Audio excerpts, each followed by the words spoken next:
Hello বন্ধুরা, আজকে আমি নিয়ে এসেছি ইলিশ পাতুরি। তো দেখো পাতুরিটা আমি কিভাবে করছি। সাদা সর্ষে, কালো সর্ষে, পোস্ত, কাঁচা লঙ্কা এগুলো আমি সব, আর জল ঝরানো টক দই আছে। এগুলো কাঁচা লঙ্কা, পোস্ত, সাদা সর্ষে, কালো সর্ষে এগুলো আমি বেটে নেব। দেখো খুব মিহিন করে বাটতে হবে।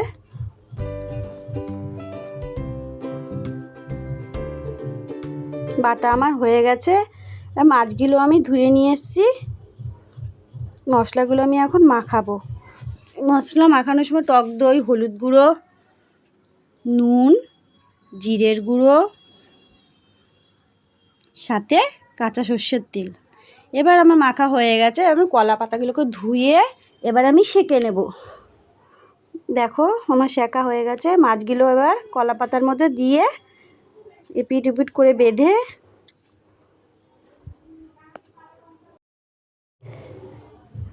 সুতো দিয়ে বেঁধে, সাথে কাঁচা সর্ষের তেল আর কাঁচা লঙ্কা একটা। খেতে খুব ভালো লাগবে, কিন্তু খেয়ে দেখো ভীষণ ভালো লাগে। আমি বলছি, আমরা ট্রাই করেছি, ভীষণ ভালো লেগেছে। দেখো এবার আমি এটা মাইক্রো ওভেনে করবো। মাইক্রো ওভেনের একটা, দেখো মাইক্রো ওভেনে প্লেট নিয়ে এসেছি।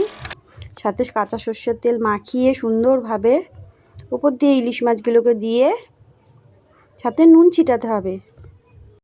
নুন ছিটিয়ে মাইক্রো ওভেনে 1 পিঠ 20 মিনিট হবে, আর তার উল্টো দিক হবে 10 মিনিট। দেখো বন্ধুরা কি সুন্দর হয়েছে ইলিশ মাছটা, খেতে ভীষণ ভালো লেগেছে।